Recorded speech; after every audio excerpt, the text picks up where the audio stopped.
coffee, y'all pull up a chair. If life's been heavy, you're welcome here.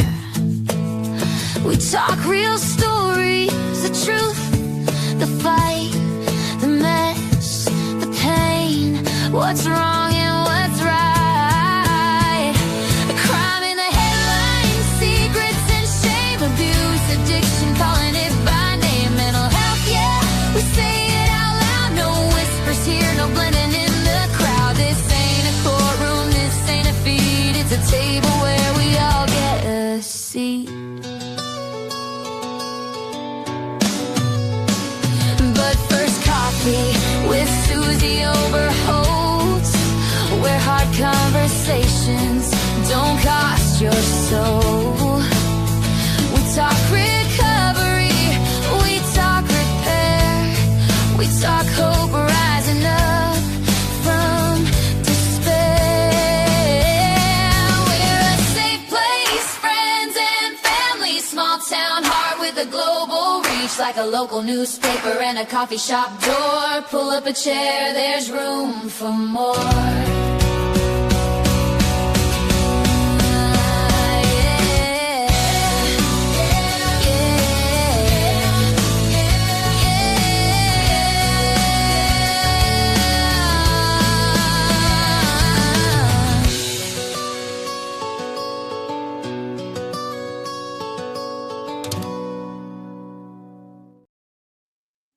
Hey everybody, look who's here. Christy's here. Hey! I'm always so excited when you're here.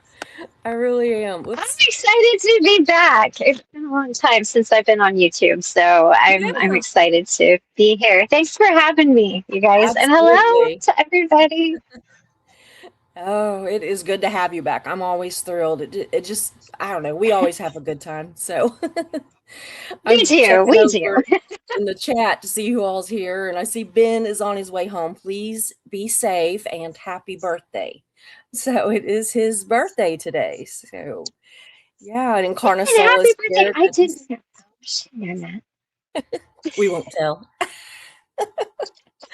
Lori is here. Good to see Lori too. Gosh, Christy is here, of course.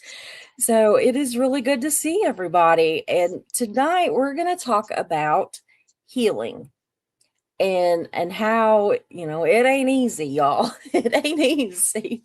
I was going to name it Ain't No. Easy, but I thought, okay, I'm just going to put It Isn't Easy. So I didn't look quite, I'm like, I know, it's not really proper English, but I don't care. But yeah, but You it's not know, easy. And there are a lot of, mm-mm. there's a lot of different ways to heal and so many different things to heal from. And, it's just, I don't know. And we were talking Yeah, a little bit behind the, back in the back room too, about that, sometimes that how we are internally wired plays a role in that too, and in how we heal yeah. or how we have have trouble healing. And I absolutely agree. It is not always the easiest Hmm. thing, and sometimes we get in our own way really bad. So Yeah. yeah, Ben says that you got to find another video to analyze body language with Can I Christy. just Yeah. Can I just tell you? Okay, so I will not tell you what video we analyzed, Yeah. but Ben and I both were just like, there was one point where we both had these looks on our faces and we're like, I wanted so bad to screenshot it, but I didn't. I held back. But it was really fun because it gave us a chance to Yeah. put, we do coursework together a lot. So it gave us a chance to kind of put it together and I'd be like, stop. Yeah. Wait. Did you catch that? Yeah, I can So, he said that it took like 2 or 3 hours to get through like a 30-minute video or something. yeah. There I was find it so so much. I find it so interesting. I am really I feel like that I a lot of times have pretty good intuition, like when somebody's full of crap or, Hmm. when they're lying or whatever. but to actually Right. be able to analyze their body language is beyond amazing to me. I wish I could. I wish I could. And Ben makes me nervous because I have noticed that like some of the things that he'll say that, can be it can mean that somebody is lying or, hiding something or whatever. I do out of Uh-huh. nervousness. And he also said that that can also Right. be, that it honestly can just be nerves. So, yeah. Yeah, well, and that's why it's important to get a baseline, so Yeah, you want to see what somebody does absolutely. normally and Yeah. then look for what's different. Yeah, I would think I would be hard to baseline because I'm all over the place. I think, oh, if she's not being a hot mess, maybe we need to look at what's going on in your life. Yeah, my I think baseline is that's a it. hot I mess. think that's it. If Right. I if I start looking Susie, into that needs to be merch. That needs to be merch. My oh, baseline is a hot mess. that Right does. there. The little eyelashes. Yeah. There you go. I just made some new merch actually. So if anybody's interested, go look in the merch store. There It's you very go. simple so far, just says but first coffee. But I wanted to get some new stuff out because before everything had to do with SPTV, and since I'm not really, Mhm. an active part of that community anymore, I thought, well, it's time to Yeah. change. So I went ahead Yeah, and did change it those. up. Yeah. And then now I'm like looking at different quotes and different stuff. So yeah, my baseline is hot mess. That's a good one. So I think it's a good one. yeah. So, hey Mandy, good to see you. Hey Hales, also good to see you. My mentor and friends. Hello. Excited. Yeah, Hales is excited to see you. So Incarna still said I thought he was making you nervous about commenting on your body language during a live. Yeah, he does. He makes me nervous. Oh, he is a mess.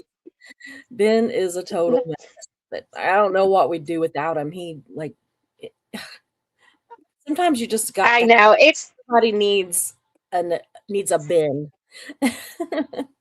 It's his beautiful Leo energy coming through. He's probably like low key loving this, but a little embarrassed. Yeah, I well, mean, that's the part it's I just that love. beautiful Leo energy coming through, that If it warmth, embarrasses him, that's the part I love. I'm all for the embarrassed Ben. right? Uh, we'd have to watch a video multiple times to get into micros. Yeah. Yeah. While you're watching Oh, someone yeah. with their feelings change quickly and you don't know why. Yeah. Try slowing it down. Yeah. Yeah. It does get interesting. I've watched people and tried to just, look at their body language and stuff from a completely Hmm. uneducated part and think like if I know somebody's saying something that's not true, then, I'll kind of Yeah. watch that and see if they're like doing anything that I can pick What up they're on, doing. but I don't know. I'm amazed at you and Ben. So, but anyway, so we See, are going to talk I about like statement analysis. Yes, really, yes. No, I said I love statement analysis. I pay attention to words. Words are really big to me. I will hone yeah, in on the tiniest little word and I'm like, oh. yeah, yeah. See, I But think I enough could really about get that. into that.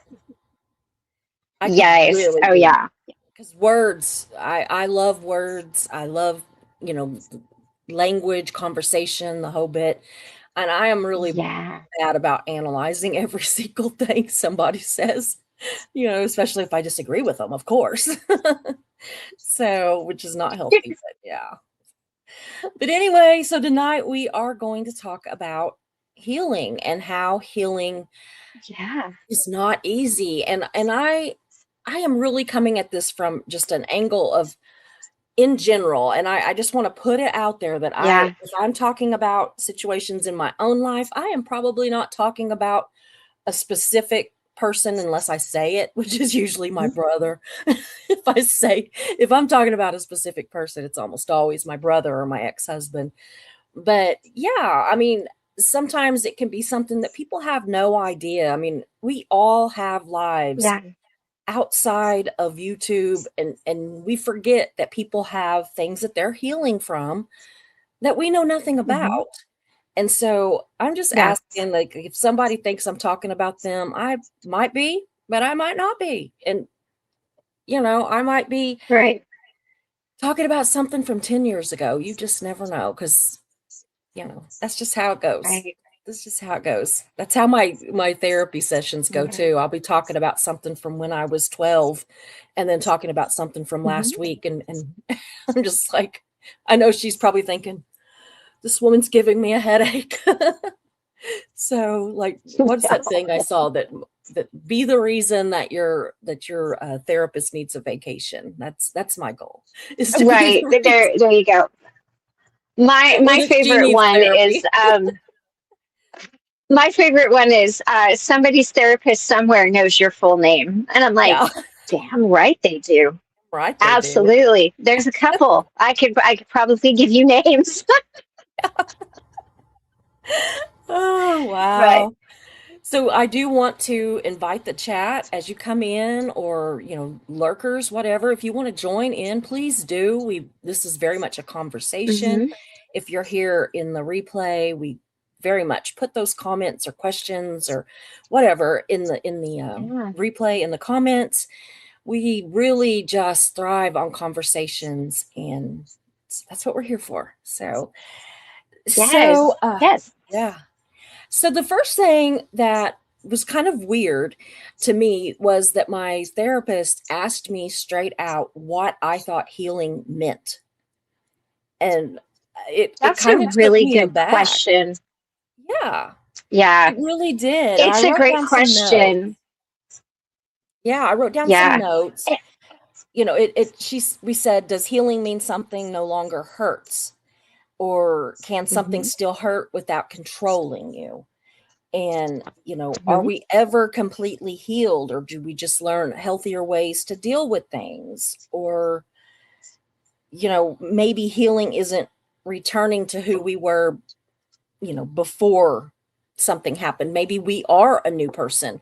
Sometimes those mhm, things that hurt us do change us, sometimes for the better, mhm, sometimes not, but they do change us. I mean, just like aging, mhm, whenever you're aging and maturing, that mhm, can change you too.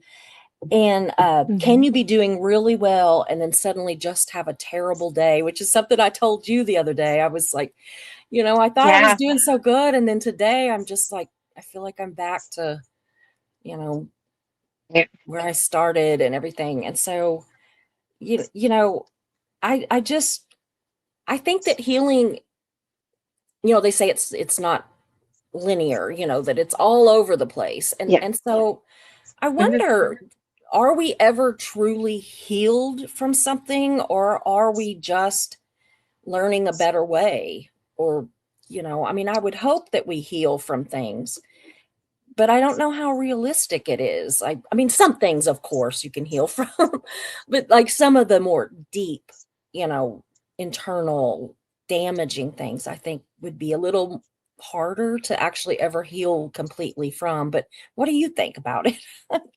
I want to know what I you think. think so. To go back to asking the question, what does healing look like to you?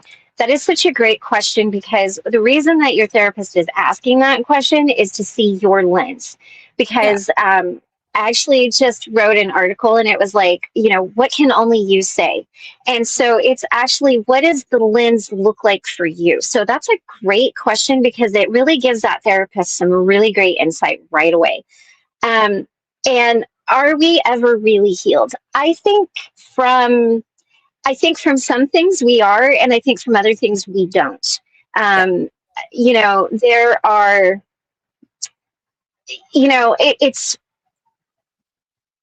some things we just learn to carry. Yeah, like, so my body dysmorphia, I don't think I'm ever going to be fully healed from that. Yeah. Like, that's not anything that is ever going to go away. I'm Yeah. always going to look in the mirror and see things that nobody else sees, Yeah. right? Absolutely. Um, but when it comes to like stuff that my ex-husband did, like Mhm. that whole situation, I mean, I pretty much have moved past that. Like, I've come to terms with everything. I came to terms with his part and my part, and how it affected the kids, and what the fallout from that was. And I find now, as Chiron, so to bring a little astrology into it, Chiron is our wounded healer. And so the first time you go around, you're kind of getting wounded, right? It's like all of these things are happening to you. And the second time when you have your Chiron return, it's like he's kind of handing you this book and like, okay, so this is all of it. And then you look at it very differently. So I think that some of those things don't sting as bad. They maybe don't hurt as bad. But I think there are things that we don't ever heal from.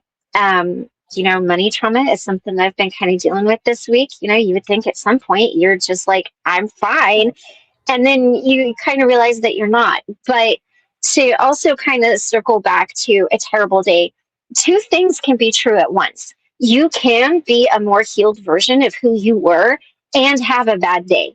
To quote Shinedown, I love Shinedown, it's a symptom of being human. We have emotions. When you don't have emotions, y'all, you got a problem. There is like some bigger mental things going on there when there's no emotions. So I think it's also understanding that healing is feeling those emotions, processing those emotions. I know when I work with people, a lot of times, the first thing I encourage them to do is just get familiar with their bodies. And by that, I mean, what does it feel like when you're sad? What does it feel like, when you're this or that? And so a lot of times, if people are doing something to kind of numb themselves out, I will be like, hey, can we step that back a little bit so that you can feel this? Because you need to feel it to know what's going on. And then if you want to pick it up on the other side, I'm not an addictions counselor. I'm not your grown adult. I'm not gonna, berate you for it. But what's interesting to me is that as I have worked with people getting to their core wounds and like really like, okay, so you're coming to me for this thing up here, but what is the thing down here? And when we started addressing that, I found that, there's two people and I'm allowed to, share their stories. They both got sober. One is a year sober, sold her bar, went back to college, is working on her degree, is cleaning houses. The other one is 6 weeks sober. And so, when you start working on the core of it, all of the other things start falling into place. And because I'm not an addiction counselor, don't come to me to get sober. Like I'm the person to help you with that. It's a byproduct. Yeah. And so I think that, you can learn. And I think a lot of ways that we do that is through boundaries, being seen, being heard, being valued. You would be amazed at, just the way that it shows up, the things when you do this for a while and people start talking to you, you really start kind of seeing that stuff pretty quick. And you can kind of be like, oh, okay, it's this. Yeah. And, so it's kind of double-edged, kind of sitting in this seat. You're like, oh, I see it, and then you have to be like gracious about it, right? Because not everybody is ready to see it or know it. But I do think, and just so that everybody kind of knows too, that I see Indigo said something here. I'm gonna come back to that in a second about her Chiron, or their Chiron. There is a lot going on in the skies right now. By the way, guys, we've got a lot of fiery energy going on. So we're in Leo season, which is fixed fire, right? So, and Leo is all about the self, but it's authentic self. Yeah. So it's not performative. It's about who are you really? Like, what are you really showing to the world? Yeah. It's not conceited or anything like that. Like it could be, if somebody's not healed, it could be that, but that's not typically what it is. So it's Leo season. We have a new moon in Leo. We have an eclipse today in Leo. It's the year of the fire horse. So there's 4 fire things right there. So everything is super fiery. So it's really wanting to move in a direction. But then you've got some other bigger things at play as well. So there's kind of this push pull. So this eclipse season, which is going to run for the month, and it's and then the nodes have also moved. So the hold on, I wrote it down because I got it wrong earlier. Just a minute. The south node is in Leo and the north node is in Aquarius. So north node is what we're here to do. That's where that uncomfortability comes from, because the south node is what we're really comfortable in. So what we're doing is we're stepping out of what we're comfortable in, out of our comfort zone. So Leo is taking us out of our comfort zone. Leo is like, hey, and even if you don't like the astrological spin, right now it's going to feel like you are being asked to do things that you're like, I don't know if I can do this. Can I be a leader? Can I have this self-esteem? Can I have this confidence? Can I feel good about myself? Can I do these things? And we're being asked to step out of that. And so the north node and the south node. So north node's in Leo. It's right across the hall from Aquarius, right? And actually, Leo and Aquarius have a really good relationship, but Aquarius is that north node. And Aquarius is what we're here to do. So we're stepping out of being comfortable around ourselves and being authentic in ourselves. And we're stepping into being asked to be authentic in our communities and healing our communities. And so you're going to see that. So it's going from very much an inward thing to all of a sudden it is affecting the communities. And there's a lot of healing there. So as we're watching like on YouTube and geopolitics and everything else, leaderships, like you're seeing it play out. You're seeing people that were comfortable being this one sort of way. And now the collective is like, oh, no, you don't. I'm sorry, I don't think so. We're seeing it on a global scale. So there's a lot going on. And I wanted to go back to what did Indigo, what did they say about their Chiron placement? Because I wanted to address that. Okay. They said, I was not prepared for one of the things that my birth chart revealed to me, or that I discovered when I looked at my Chiron placement. It's opened a whole level of talk therapy in relation. And this is how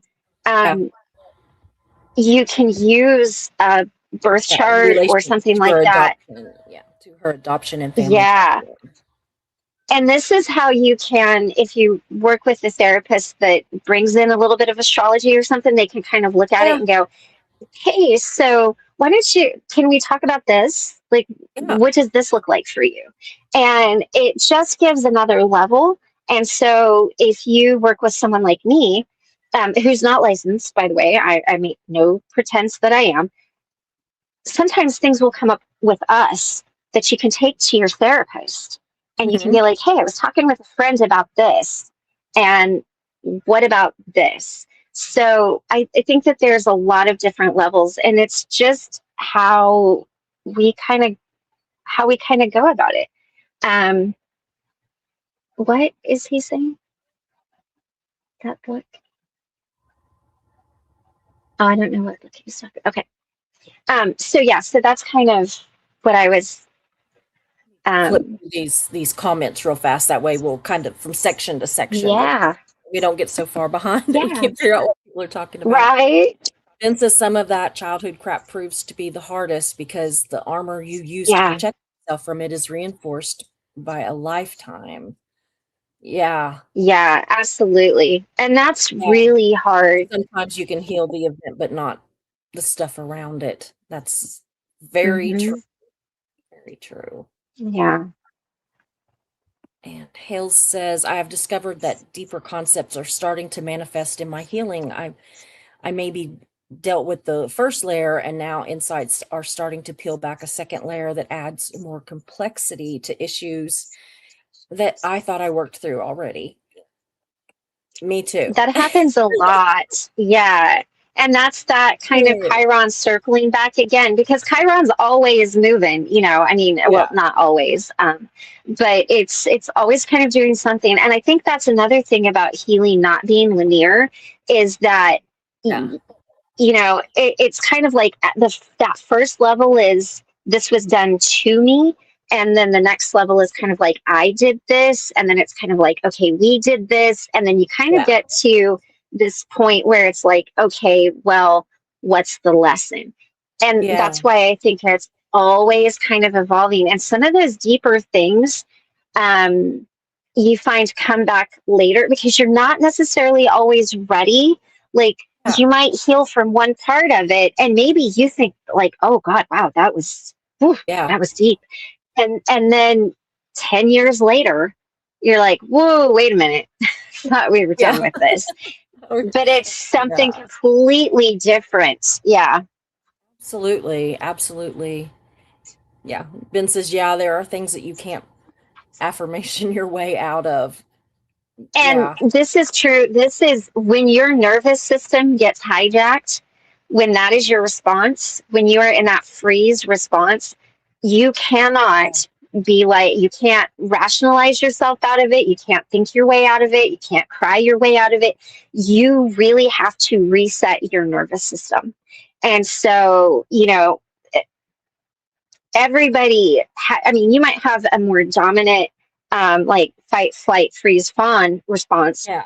But when we freeze, that is that point that Ben's talking about right there, where you've got to go splash cold water on your face, or you've got to do something to shock your system back into it in a healthy way. We get stuck. Animals out in the Serengeti don't get stuck. Like, if a lion is chasing a cheetah, that cheetah does not stay on high alert for the rest of its life. It realizes that the threat is gone. Cortisol drops, everything comes back, baseline resets, they're good. That does not happen with us. We stay on high alert for the rest of our lives. And so I think it's important to understand the difference between what you can breathe your way out of, which you can talk yourself down or out of, and what you really have to, like, literally go splash cold water on your face over. Yeah. Another thing that my therapist brought up was that sometimes healing feels worse before it gets better. Like you. Oh God, yeah. Yeah.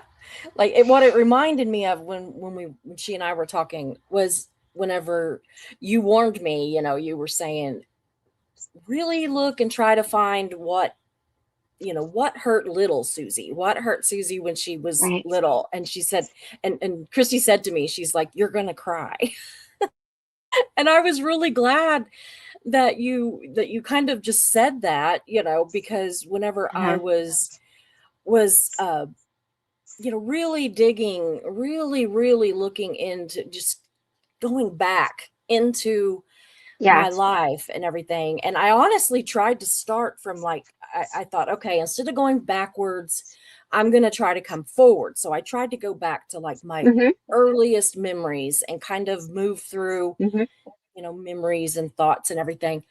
And I sat and cried for hours over stuff that I had not even thought of in maybe ever, that I just pushed aside and everything. And even I found myself, I talked to you about it. I talked to my therapist about it. And honestly, for a good solid week or probably more, I would just cry randomly.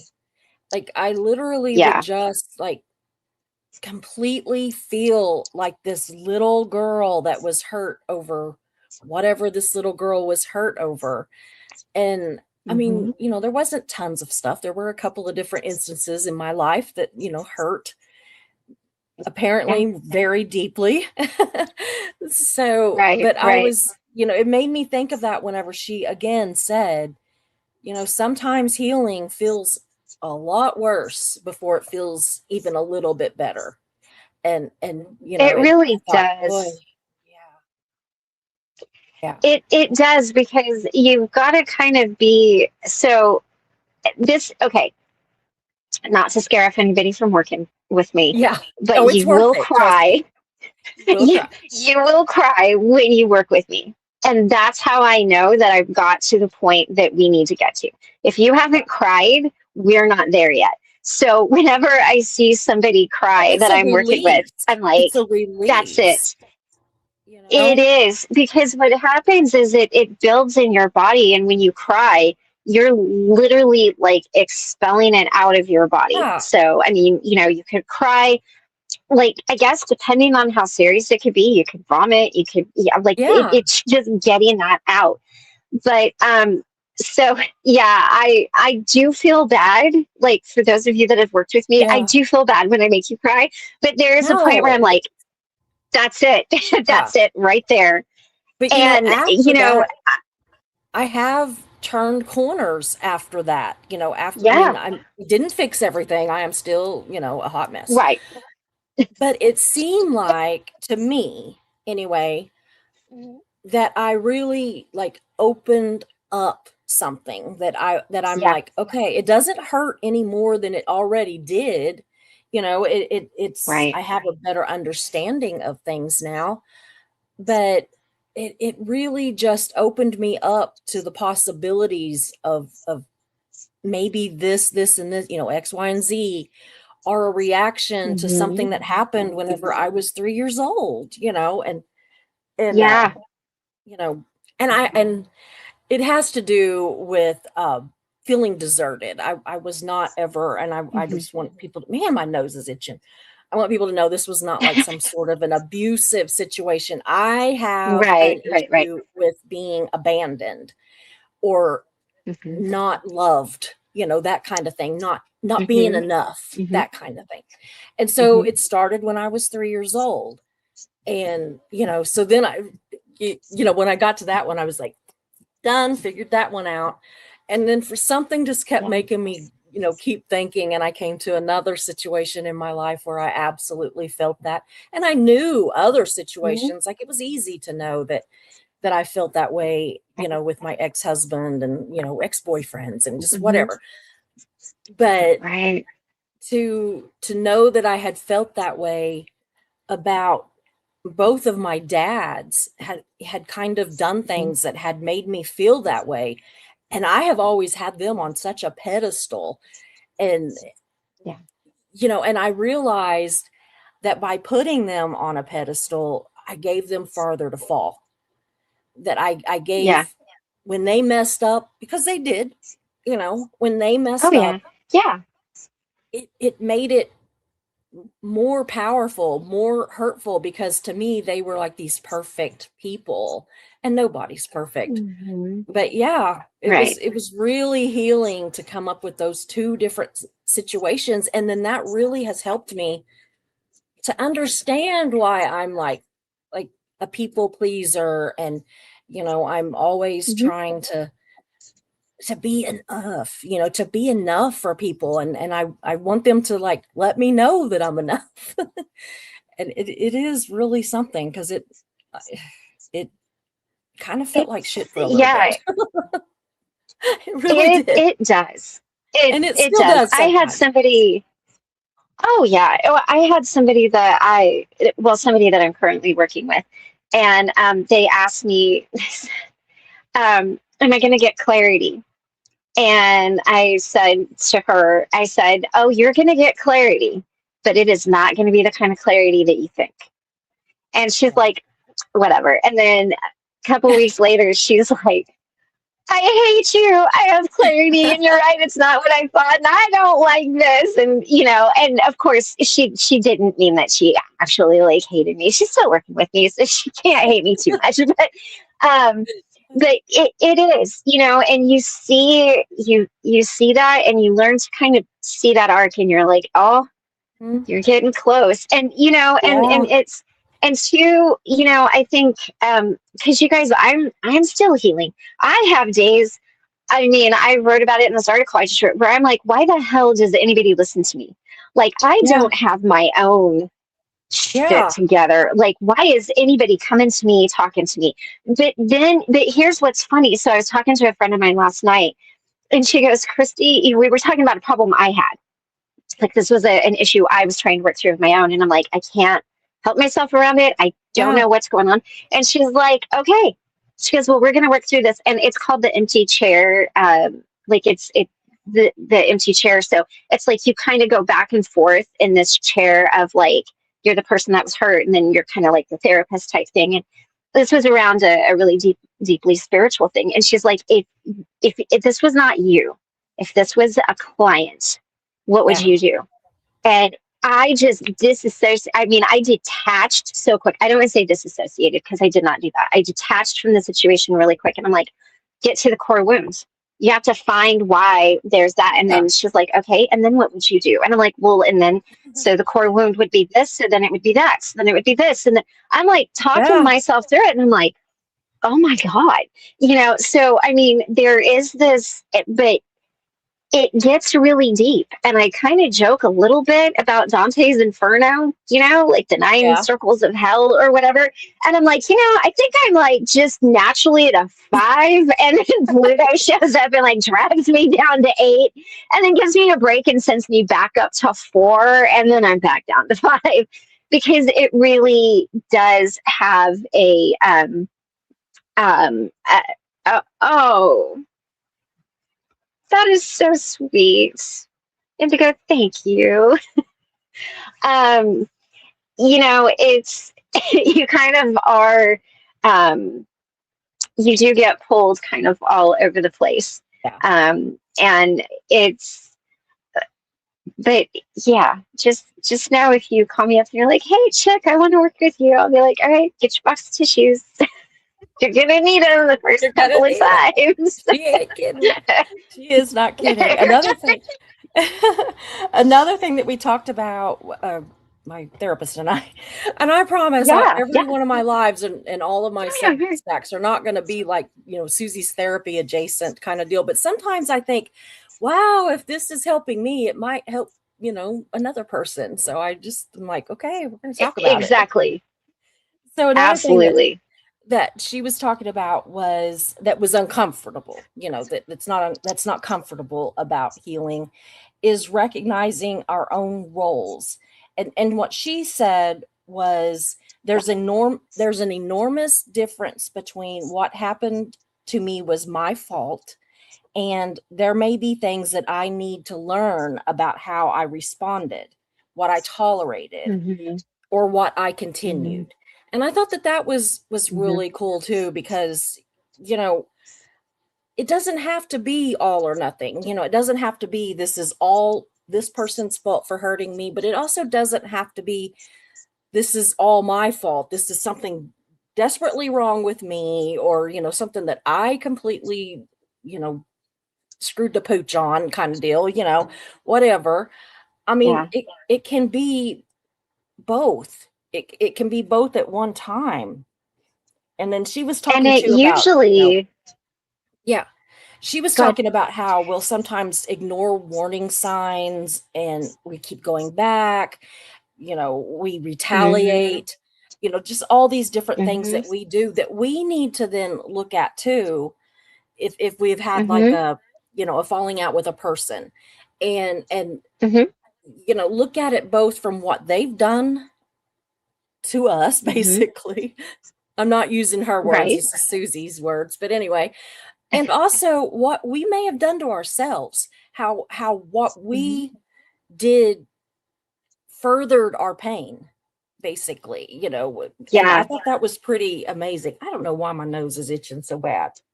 Oh, you're fine. One of the things about going back to roles, I think the hardest thing that I ever heard in my life, truthfully, and I've heard a lot of hard things in my life, was my child came to me and said, I know that you don't remember this. You did this. And me not remembering. And the thing was not knowing if I did it or not, because I could have seen me at that point doing it because, I was deep in anorexia. I was depressed. I was on medication that I didn't need for a condition I did not have. I was on a lot of it. Uh, I mean, I could see that happening. I couldn't apologize for that specifically because I didn't know that I did it or didn't do it. And y'all, it is really, Yeah. really, I mean, it's kind of a slap in the face when you look at this and you're like, I mean, maybe I did. And, when it's something like, you slapped me or whatever it was, Yeah. like, and to be clear, I have not, don't beat my children. But, Yeah. When you kind of look at that and you're like, I mean, at this time Yeah. in my life, maybe I Maybe. did, Yeah. today, I would be like, no, Yeah. Yeah. let's talk about this. Absolutely. But to hear your role, and then to hear somebody say, and it caused this, Yeah. and to have that thing that it caused be kind of bad, that is a whole other level of healing, because at that point it's not just what did they do to me or what did I do to them, Yeah. but it is the reality setting in of what you did was actually kind of bad. And how do you apologize for that and take accountability for it, but not take ownership of something that you don't know if you did or didn't do? Because there's a difference in all of those things. And then, retaliation and warning signs, and, there's a lot of those, and it's easy. So because I have a Cancer moon and a Cancer rising, I can talk about myself this way. All right. When I get mad, so as we go through the zodiac, we've got Aquarius, or no, we don't. We have Aries. I got Aquarius on the brain. We have Aries, and then we have Taurus, and then we have Gemini, and then we get to Cancer, right? And Cancer is kind of the first time that we see emotions show up in the zodiac. So if you look at it as we're going through life, Cancer tends to be a little immature in their responses. So, and I kind of talk about this on Substack. And I'm like, you know what? I am the person that slams the door. I am the person that stomps away. Literally, I stomp away. I am the person that yells. I am the person that is going to have a temper tantrum. Like, it's not pretty. At 50 years old, I should not be doing that, but I do that. That is my response, right?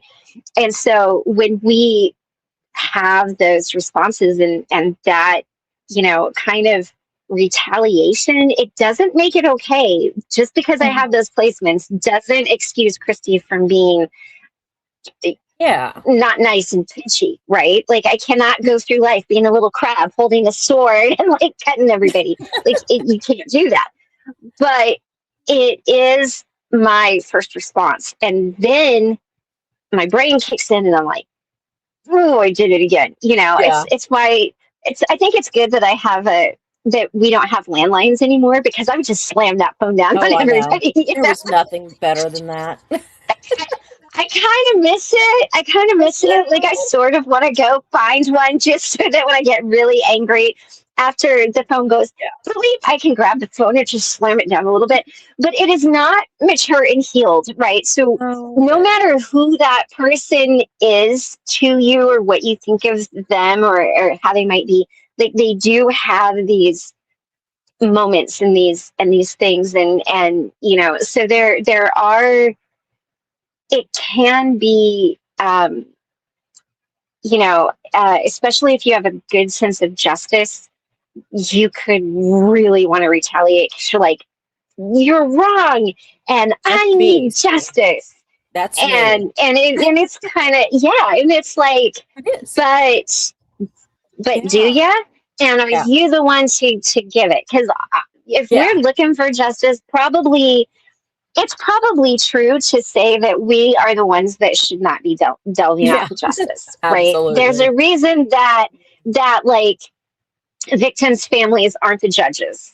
Yeah. Right. I mean, maybe they should be sometimes, but there's a reason that doesn't happen. It's a little unequal.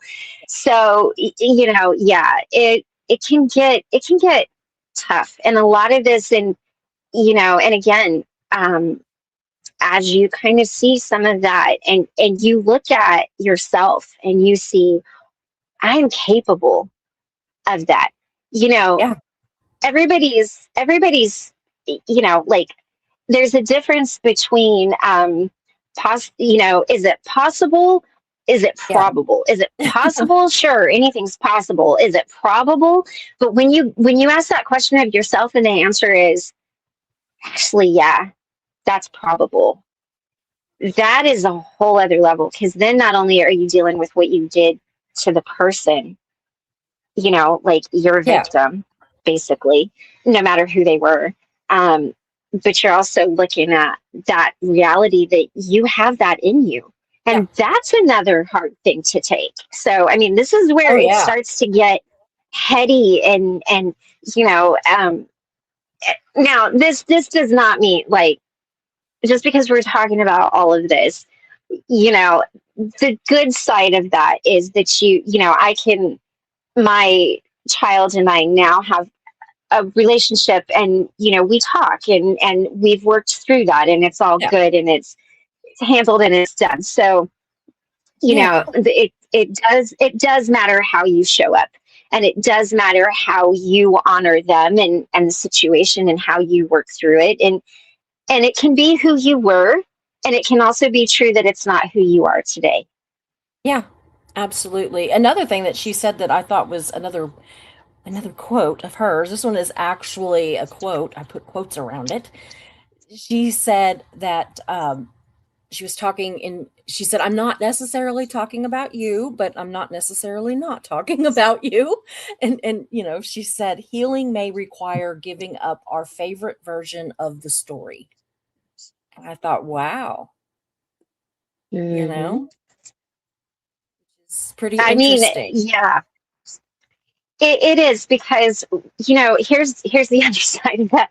We we tell the stories that make us look the best. Like, Absolutely. Or you in a know, way like, that oh, I'm yeah, I'm the best hero, or I'm the best victim, yeah, or, you know, even I'm the best villain. Like, I'm yeah, always joking. I'm like, hey, if I'm the villain in your story, I want to be a that's a damn good good one. villain. Like, Right. do not, like, do not dollar store me in that instance. But the truth is, you know, that might not be true. Yeah. You know, like, it might not have happened that way, because here's the thing too, is that our brains, there is not a part of our brain that is like, memories live here. Every time you access memories, they get changed. Yeah. So if you retell a story and you tell it different, or somebody gives you a different perspective, or you remember it differently, that's how things get distorted over time. So Yeah. yeah, you It's know, I mean, it does kind of turn into this icky thing. And, you know, and here's the thing that I think is really important to remember, is that our brain, our nervous systems, and our body, its entire job is to keep us safe. It is going to do everything it can to keep us safe and keep us alive. And if that means that we are a big jerk who bullies people because we feel that we're not, like, because we were hurt, and we're not ever yeah. going to let anyone hurt us like that again, so we retaliate, then that's what it's going to do. If we freeze, then that's what it's learned to do, because being seen, being heard is dangerous. It's unsafe. You know, running away, it's easier to just leave the situation. Yeah. So your body is doing what it was designed to do. Yeah. So we just have to teach it to do better.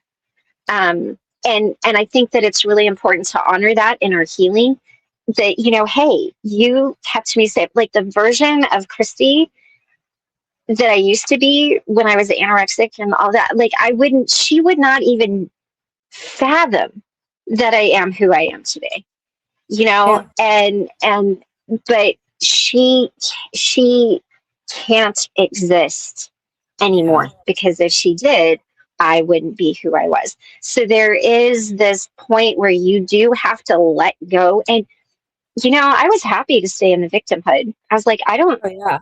I was happy to be there. I was happy to be there. And that's another thing that's Yeah. hard, you know, when you're like, well, the money's good, So I'll stay. Damn, girl, really? That's the whole reason that you stayed an extra Yeah. 6 years is because you didn't want to be broke. Yeah. Mm-mm.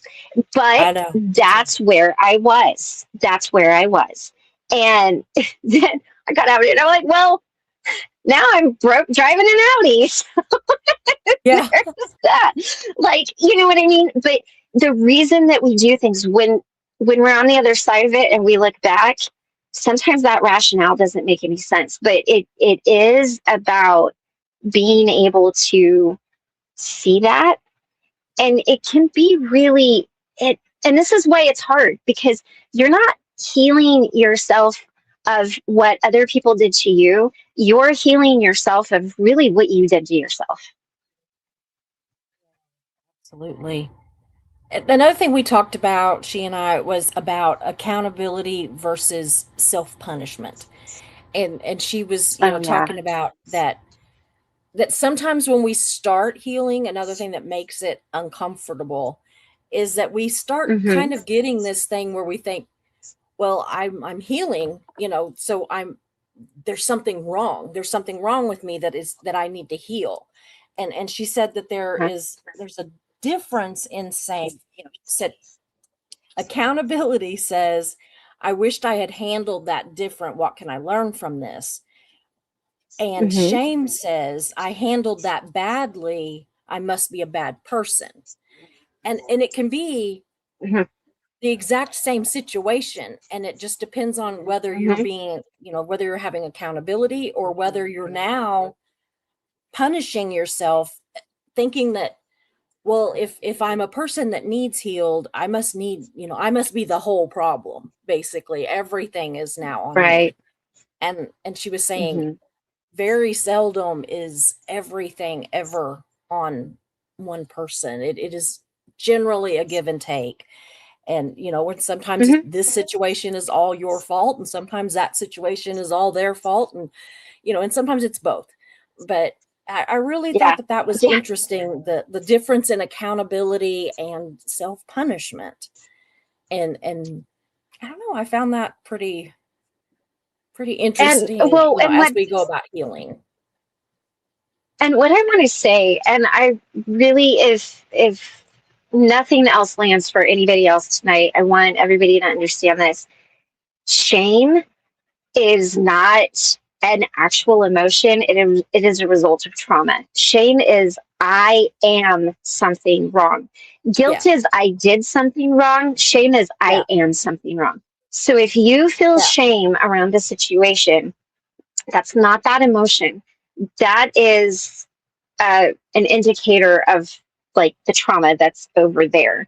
So, anytime that it always breaks my heart whenever somebody says shame because I'm like, oh, no, you're not wrong, but Yeah. definitely taking accountability is really important.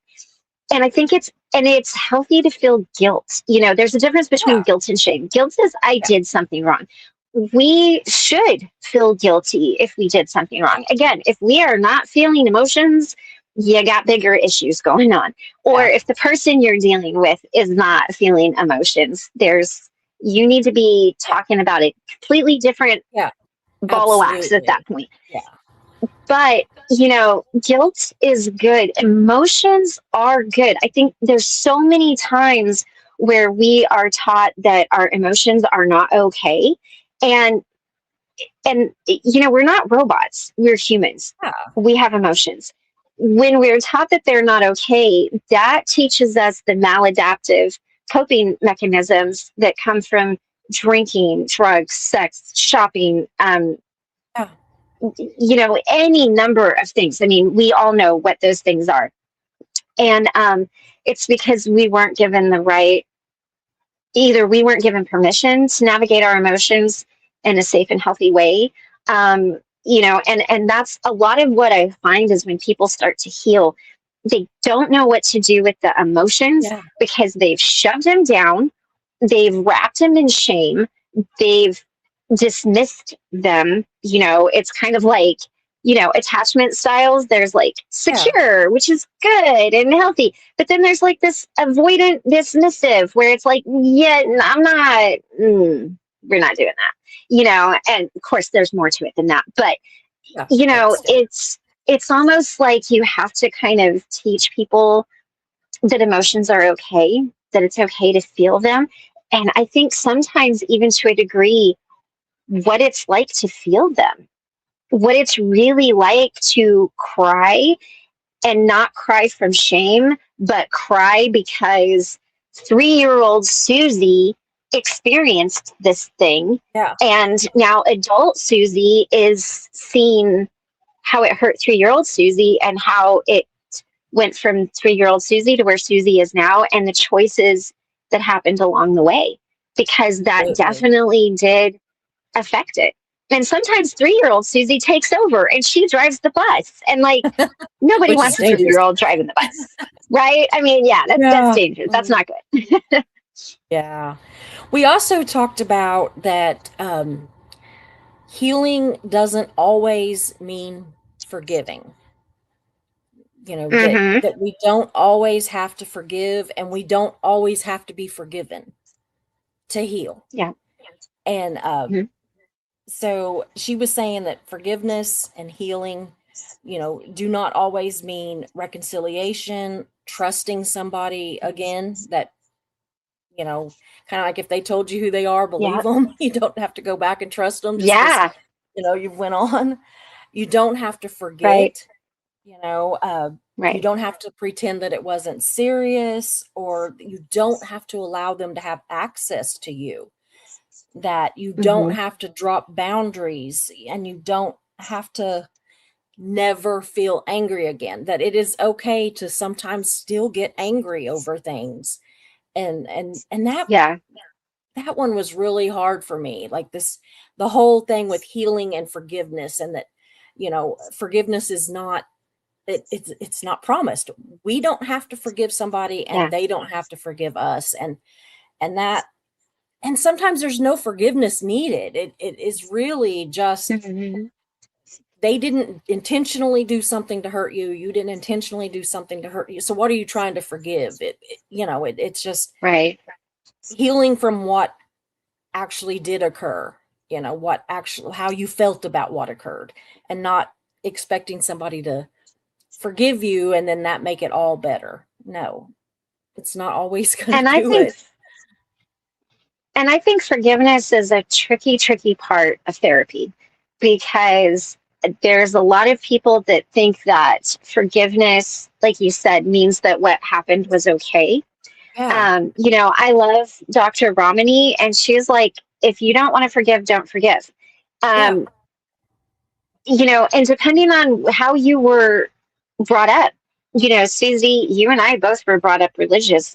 And so forgiveness was a huge part of it. Like there was no question. You just forgave it. It was almost like, you get a car and you get a car and you get forgiveness and you get forgiveness and you get forgiveness. But it's, to me, I feel like forgiveness is sacred. To me, in my life, forgiveness is something that I do. And the reason that I forgive is because I do not like who I am when I am holding on to that, because I hold on to it really tightly. And in order for me to forgive, I have to find something redeemable about that person. So if you think of, if you've heard those stories that I've shared, it's kind of hard sometimes to find something redeemable. Now let's bring that down a little closer to home. We also have to forgive ourselves. Yeah. Which means we also have to find something, we also have to find something redeemable in ourselves. And that can be really hard. Now, that does not mean that, if you are not ready to forgive somebody, do not forgive them. You don't need to do that if it's not real. It's not right.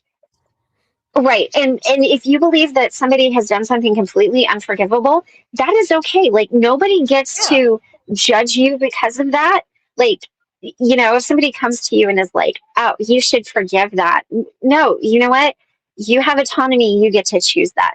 To me, forgiveness is a huge part of my personal healing I think it's very journey and more how I am. inside. It's more for us, you know, Absolutely. Yeah. honestly. Yeah, And if because we you know truly what? can forgive and offer it to somebody, then that's one thing. But if we are not truly for Yeah. ourselves forgiving that person, it does no good to say, I forgive you, if you don't. You Right. know? I mean, Right. it's just And words. if somebody is asking you for forgiveness or an apology and you aren't, my favorite thing is short, pat answers that cannot be argued. I say this all the time. I swear people that talk to me a lot are like, God, not again.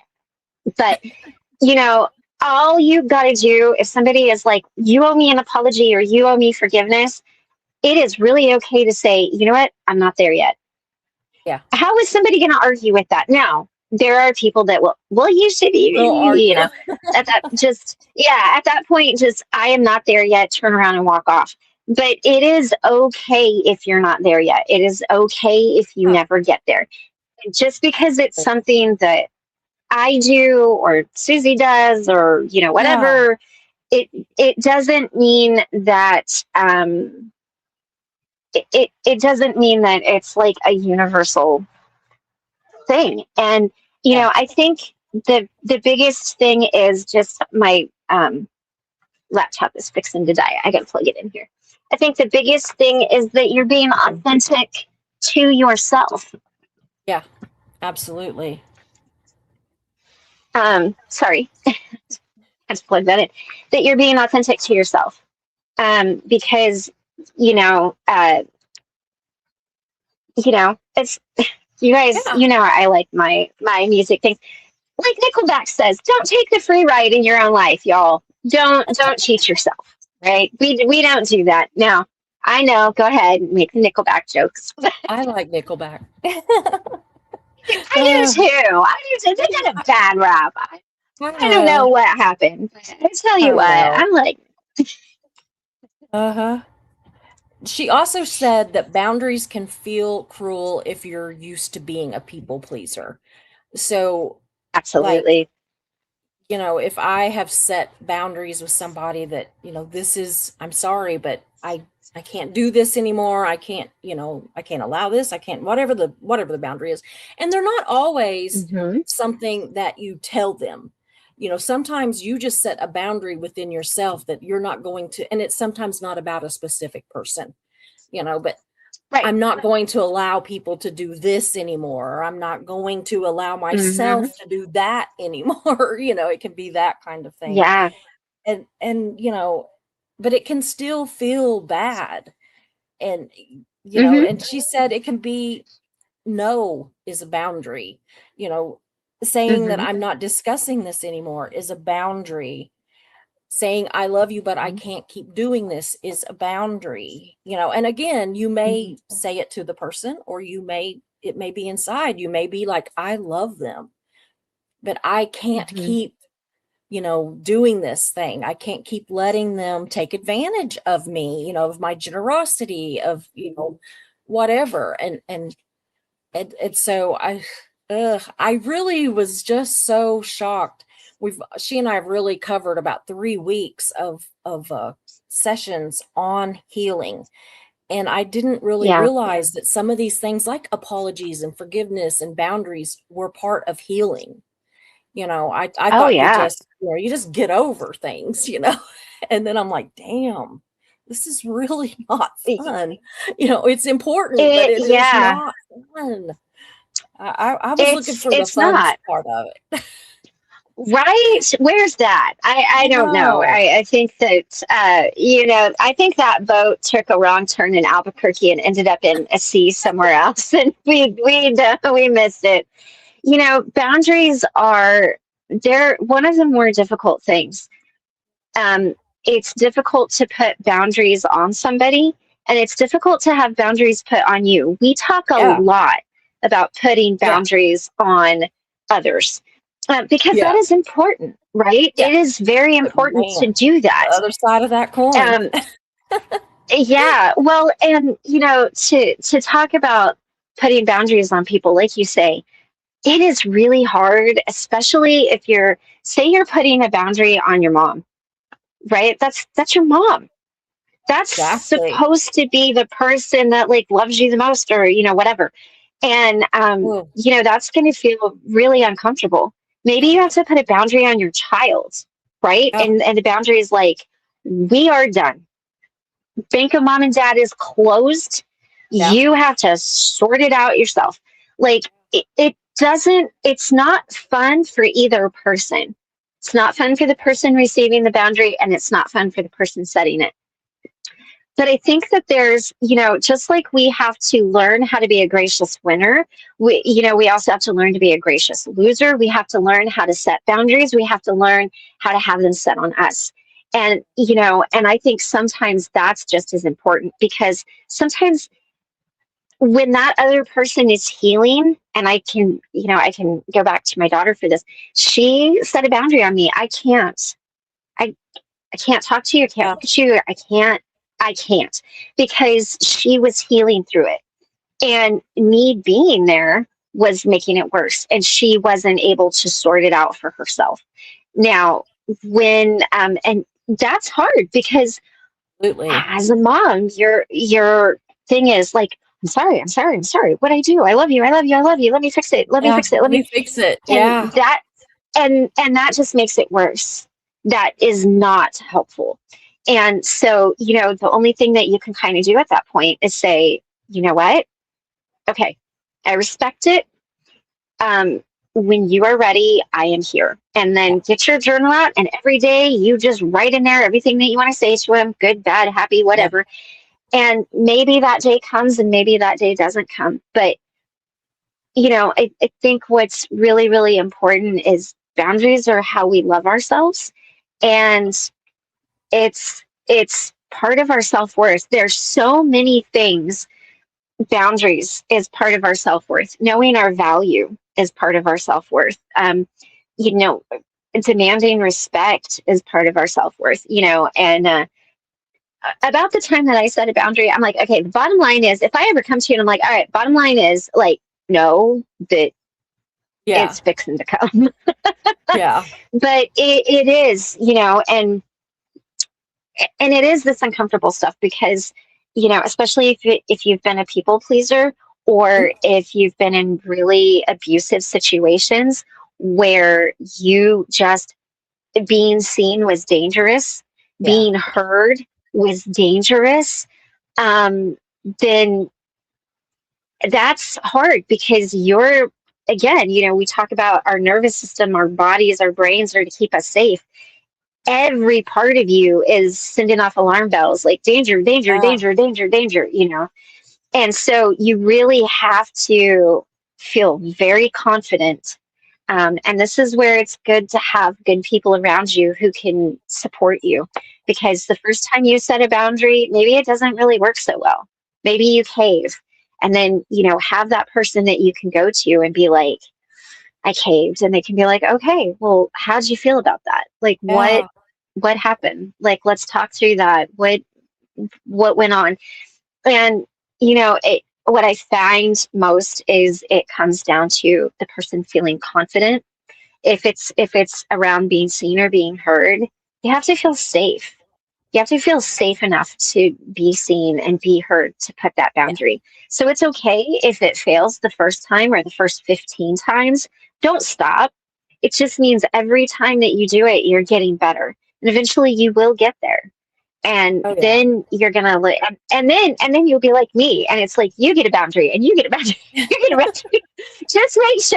Just make sure boundaries don't become walls. There's a difference between a Absolutely. boundary and a wall. We That's don't what want she to said. She said isolate that and insulate. she was saying the other day that boundaries should not be a wall, they should be a door that you are comfortable closing. Yeah. I mean, it may reopen Hmm. at some point, whenever it is not necessary any longer, or if it ever becomes not Yeah. necessary any longer. But that don't put up Yeah. walls, because, those are just, not good. But yeah, it was Right. weird that you said that, because that's what she said, was that, don't build walls, build doors. So that Right. made me Yeah. absolutely. Another thing that she said to me, which has really kind of hit me with some of the situation that I have been in recently, is she asked me how much of my life I'm willing to spend trying to correct somebody else's perspective of me. And that was like a slap Yeah. in the face for me. I was like, That oh, had to be really hard for you. yeah, it was. Yeah. Yeah. Yeah. Well, I and was that's like, the thing. oh, okay. Damn. Yeah. Well, and that's the thing, because what I've noticed, and again, I'm not licensed. I read a book, you guys. I read a book. Yeah. Just kidding. But It's good. you know, it's I guess I just read the right book, right? No, I'm kidding. Yeah. I'm kidding. But you know, it is a lot about what the first healing is around what other people did to us. And then when we really start seeing like, oh, wait a minute, Yeah. I'm justifying, I'm correcting, Yeah. I'm changing the story, I'm like I'm giving I one person that I was talking to, I was like, at what point did you feel that it was a good idea to just give away all your power?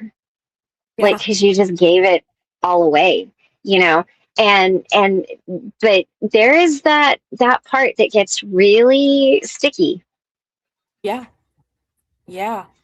It really has made a change in me just from her saying, how long am I, how much of my life am I prepared to to spend? Does Right, because you're does it really matter that much? Would I ever be able to change it? And the yeah. more that you try, sometimes it makes it worse. And so, I mean, we had quite a long discussion on that part, but yeah, Oh, I'm sure, yeah. really, yeah. Yeah, I was holding back that one Well, to tell you about. I was like, wait till and Christy hears this one. no, no. Well, and and when your whole life has been, and I'm not saying you specifically, just in general, But when someone's life has been around finding that validation and being loved and not being abandoned and not being rejected and all of those things, then absolutely. if you can just get that person to like you, then you're okay. Yeah. And that's why a lot of times, like even in relationships, maybe we have a narcissistic parent, or someone that we don't connect with, and we can't get their love, so we end up dating them or marrying them or Yeah. whatever. And it's because it's Yeah. like, okay, well, mom, dad, granny, grandpa, whatever it was, didn't do. But if I can get this person to love me, Yeah. then that person will love me. And it's kind of that thing. So again, that's that lens of the trauma that you're seeing stuff through, which is really like, I need you to like me. Yeah. And for you to like me, you have to understand Absolutely. this. And that other person might be like, I don't need to like you at all. Yeah. And that's hard, And because, another thing then we take is that personally. We're like, absolutely. Yeah. And another thing is that she asked me, she said, why is it so important that somebody like you that you don't like? yeah. She says, if you don't like them, why do they have to like you? And I'm like, wow, thanks. You want to know, Just take my what's another money. hard one? Right. You want to know, so, I'm not shamelessly self-promoting, but you can, if you go to Substack, if you're a free subscriber, you can read one article for free. And I wrote an article about comparison. You guys, okay, I'm gonna lay it out, because we're all being honest, right? And I'm Yeah, gonna show you this. absolutely. You guys, I compare myself to somebody that I don't even like. Yeah. I don't even like this person. We Yeah. would not be friends. In no world would we be friends. There is nothing about this person that I mean, I have that you respect would for want this to person be. because of the right. I have respect for this person because of who they are, like the Yeah. position that they hold. You know, like they're the mother of my husband's children. That's you respect that, right? You know, I mean, that's a person, and that's an important thing. Yeah. Why do I spend this time comparing myself to someone that I don't even like? I would not take advice from this person. If this person was like, "Oh, Christy, let me tell you how to do your makeup," I'd be like, "I'm Yeah. good. Thanks." Yeah. I mean, go ahead and keep your tips to yourself. Thank you. I'm good. Yeah. And the So thing is why? that the So person can actually be great at whatever they're trying to give you advice at. But if you don't like them, yeah. you don't want to Oh do it yeah. like them. And yet, Well, and you know, you know, and it just goes to show that like it's not always what we think. You know, we think, oh, we're always like chase, you know, we want to be like this yeah. person up here or whatever. And oftentimes it's not. And what I said in the article, I forget exactly how I said it, but comparison is the thief of joy because you're comparing yourself to something in them that you feel you lack in yourself. And let me tell you what I compare myself to. So she's like 6 foot tall, blonde hair, blue eyed, fair skin, lingerie model, Norwegian. All right, y'all, Yeah. I am 5 foot on my best day. Not blonde, not blue eyed. Yeah, brown Yeah. hair, But brown eyes, most basic of everything. Now, I'm not saying that I'm not fishing, and I'm not saying that I'm the ugliest person on the planet. All right, I get it, but it's like this, yeah, okay? but at the same time, And where's he at? You know, whose bed is he sleeping in well, every night? and that's the thing. Like we've been married for 12 years, so even though all these other things are true, like literally, this is what my husband said to me. He goes, Christy, you're comparing this to like something an adolescent person would want. And that's not who I am. And you want to talk about a Godsmack. I was like, Yeah. oh, wow. So it's not just about me. I'm projecting this onto you too. So it's a really like, if you really want to see like some, go check that one out for free. But Yeah. because I realized in that moment, I was like, why am I doing this? Like, Yeah. why am I doing this? And you know, I can list off the reasons. I can be like, well, body dysmorphia. I've always, you know, Yeah. like been really sad because I'm short, and you know, I mean, I'm. But at the end of the day, like it was so disrespectful to my husband. It was so disrespectful to our marriage. It was disrespect, and and you don't. But that's what I'm saying is like even the person that you look at that you're like, oh, they've got it together. Yeah. No, they don't. No, they don't. No, they We're don't. all broken. They cry on Well, their bed the same as you do. and like where I said to her, you know, because I've told her, but that I don't really even like this person. It doesn't mean that that person's a bad person. It just means that, Right.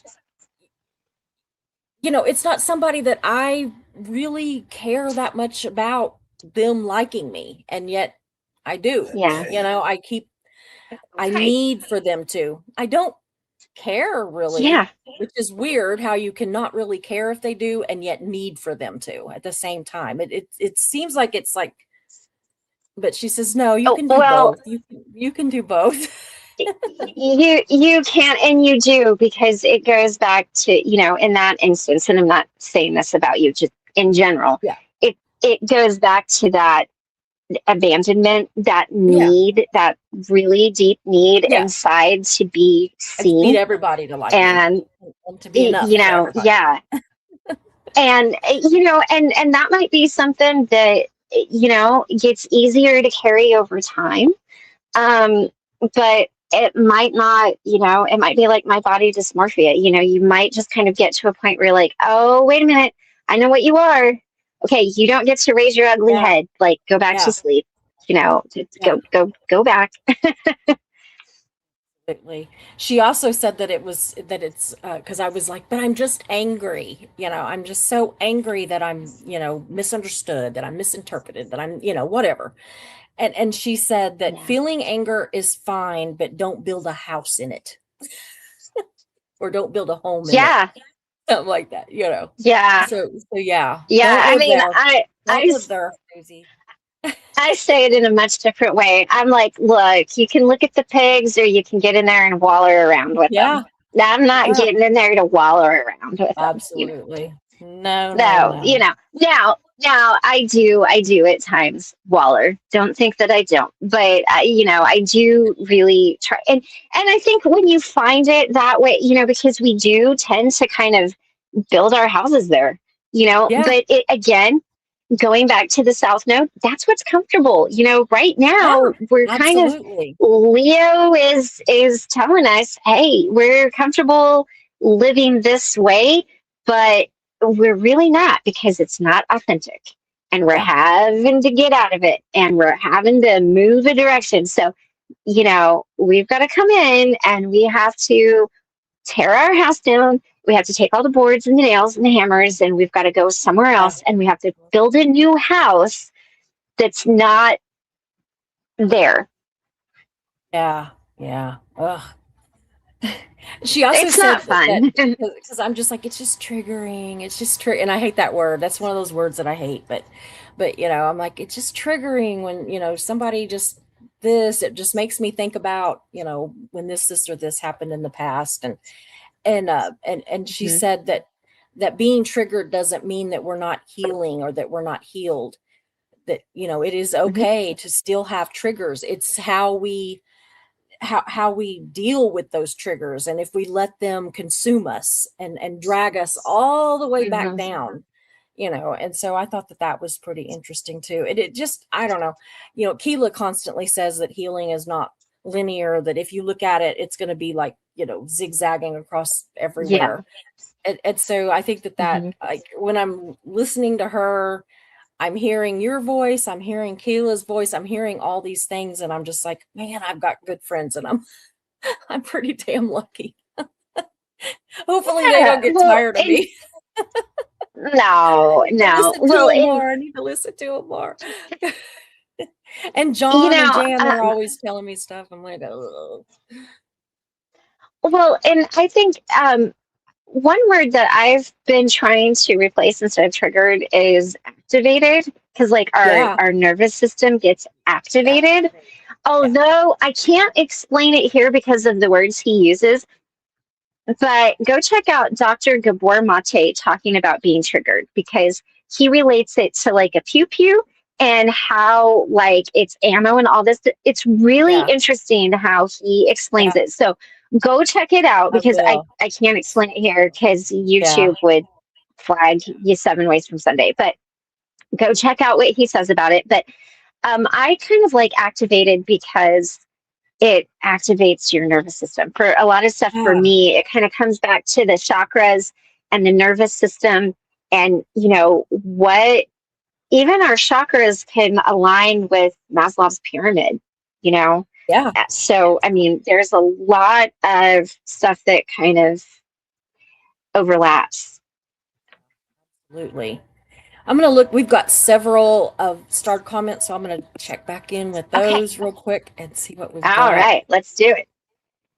So Ben says, yes, neurogenic trauma. Humans are the only animals that can put themselves into the same stress just by remembering it. Yes. Isn't that insane? All you got to do is Yes. remember something, and you get just as stressed. Yeah. Just as stressed over it. Absolutely. Absolutely. Ben says, I do wish people would stop filing off the strange or weird parts of themselves we have all filed off in order to fit in. It's what makes people interesting and unique. I agree. And yeah, I know. Be your weird self. Be your weird ass self. Just be weird. Be Ben. Ben's weird. No, I love Ben. I'll never forget when the lady was like, why don't you all like Ben? And I'm like, oh, we love Ben. We wouldn't say anything about him if we didn't like him. Hill says, I'm learning how to rephrase things in my healing so that I can tell myself I am enough. I love myself where I am at, but it's hard to not feel like something is wrong with them sometimes. Absolutely. I get Yeah. that. Self-love I is love hard. reframing. Yeah, I do too. I do Yes. too. One tool I have found is effective is to, upon waking, say to yourself audibly, if possible, I am enough. When you wake up, or when you wake, you are near trance, or I'm sorry, I cannot talk. Are near trace and being out loud, it encourages the brain's coaching. Absolutely. I do think that there is something to be said about saying things out loud. I Oh yeah. really do. Just like I was telling you earlier that sometimes just, putting it on paper, how like Hmm. we can write a letter to somebody and we can burn it, but there's something about putting it Right. on paper and throwing it out into the world, and that's a lot of what I do with my Mhm. Substack, is that I put it out on paper, and I'm spitting, but anyway, and whenever I hit to post, it feels Mhm. almost like burning it. I don't go back and read Mhm. it. That's why you're going to find spelling mistakes. You're going to find, punctuation. You're going to find stuff. And I'm like, deal Right. with it. Right. Right. Just deal with it. Right. Because I try to correct it as I'm going, but I'm always going to find 500 things wrong if I go back and look at it. And if I do, I will Right. delete it. And so in order to Right. not delete it, I leave it. And so, Yeah. that's what I do. So anyway, let's see here. Ben says, nice eye movement, remembering and then figuring out how to word things. Yeah. Yeah. Hey, I'm always really like conscious, not self conscious. I'm just always really aware of where my eyes are going. Me too. I'm I am too. thinking. I'm thinking. I've had Ben's picking up on this.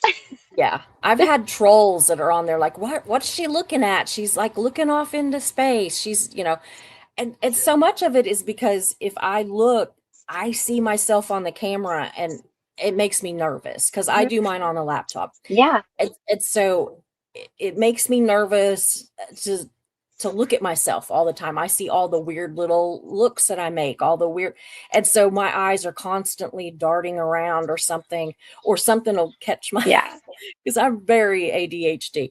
And so like something will catch my eye and I'm, over there, or I'll see the chat will move and I'll look there. And so, yeah. So Right. Right. Ben picks up Right. on those Yeah. eye movements. So quiet, peaceful dance. Hello, good to see you. I really love how everyone is always so supportive.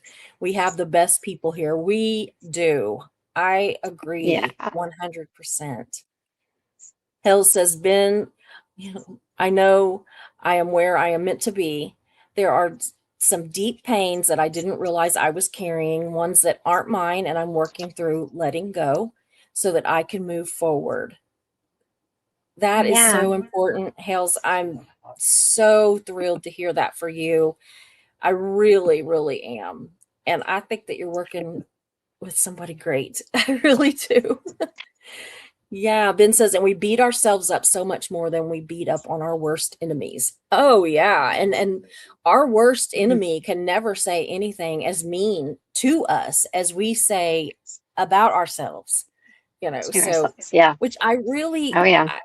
I really think that hurts our healing too, because we're with Yeah. ourselves 24 hours a day, and so somebody else might say something, that hurts us on a Tuesday. Well, guess what? 24 hours a Right. day on Tuesday, Wednesday, Thursday, and Friday, we are just beating ourselves up over it, and even if we're like get to the point where we're trying to like take our own side, and see where maybe Hmm. it wasn't our fault kind of deal, we're still beating ourselves up over it because we're still rehashing it, and I see Yeah. people that honestly on a daily basis rehash things from 20 years ago, and I just think, how do they live like that?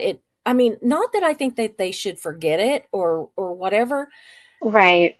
but it has to be so painful to still dredge up these same hurts 20 or 30 years Mhm. ago, because it really, it seems like they're just as painful to them today as they were 20 years ago. And I just, oh, I feel so bad for people like that. And I don't Yeah. know what's better, that we kind of, is it better to just keep hurting over it, or is it better to bury it? Or I think we have to try to find healing. And, Yeah. I mean, you don't want to keep hurting yourself over it yeah, because you don't, you that gives stay the person stuck. that hurt you Like, too much power. well, and it's like arrested development for yourself. Like you Yeah. just stay there and you're never able to move forward. Now there are some mental health conditions where, that happens. People, Yeah. kind of, so there could always be that. But, for the most part, um, there's an archetype that we all have, which is the victim archetype. Everybody has it. And, it's really easy to slip into that for Yeah. everybody. It's really easy to fall into there. It's really kind of hard to get out of.